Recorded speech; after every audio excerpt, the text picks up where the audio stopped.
A menudo en el mundo financiero se nos presentan situaciones donde es necesario calcular tipos efectivos. Muchas veces la gente se aprende de memorieta determinadas fórmulas para pasar de unos tipos nominales a efectivos. En este vídeo te lo voy a explicar de una forma que lo vas a entender perfectamente, para siempre, de una vez por todas.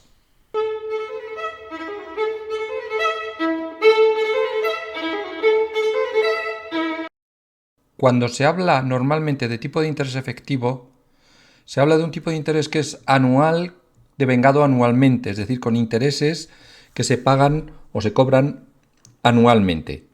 Tipo de interés nominal, por tanto, suele ser un tipo de interés con otra base temporal, normalmente es el año, pero cuyos intereses se van pagando o cobrando, se van devengando en fracciones del año.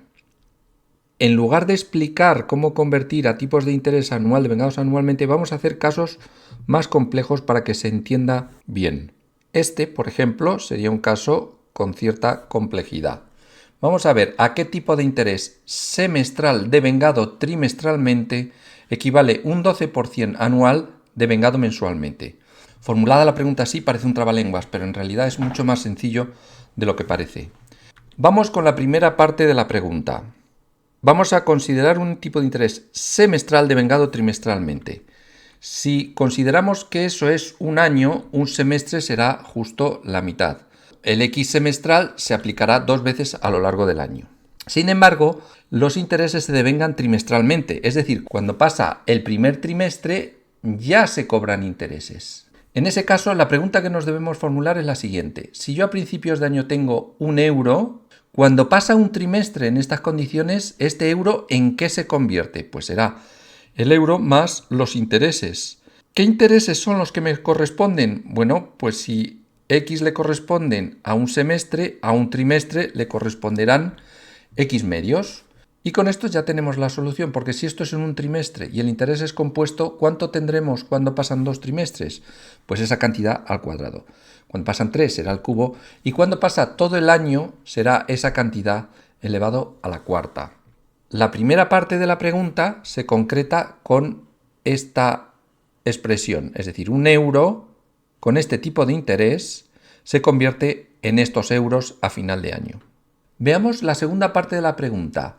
Ese tipo de interés que hemos considerado equivale a un 12% anual devengado mensualmente. Bien, pues si volvemos a considerar el año, ahora tenemos un 12% que es para todo el año, sin embargo está devengado mensualmente. Es decir, la pregunta que me tengo que hacer es, si yo tengo un euro a principios de año, cuando pasa el primer mes, ese euro ¿en qué se convierte? Pues se convertirá en el euro más los intereses, que serán el 12% dividido por 12, puesto que es la 12ª parte. Es decir, esa expresión. Eso es lo que tendría en el primer mes. Y nuevamente, por la regla del interés compuesto, cuando pasan 2 meses, tendría eso al cuadrado, cuando pasan 3, eso al cubo, y así sucesivamente, hasta que a final de año los euros que tengo son estos que aparecen aquí. Esta es la expresión que tiene que ir al otro lado de la ecuación.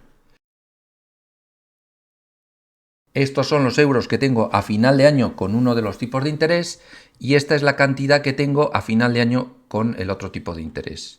Seguramente muchos consideraréis que este ejemplo es muy raro, pero sí que hay una pregunta que a lo mejor sí que nos podemos hacer a menudo. Y es, por ejemplo, ¿qué tipo de interés mensual pago en cada cuota si contrato una hipoteca a un 12% anual devengado mensualmente? Naturalmente, cuando digo qué tipo de interés mensual, si no digo nada más, me estoy refiriendo a un tipo de interés mensual devengado mensualmente. Como vemos, la segunda parte de la pregunta en realidad ya la hemos hecho antes. Por tanto, esa es una parte de la ecuación.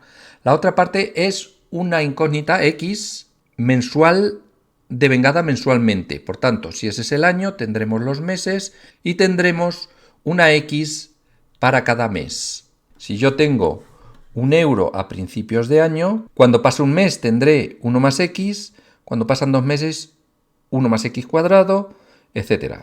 Hasta que al final de año tendré 1 más X elevado a 12. Esta sería la ecuación que hay que resolver y como los exponentes son iguales, resulta que X es igual el 12% del año dividido por los 12 meses, un 1%.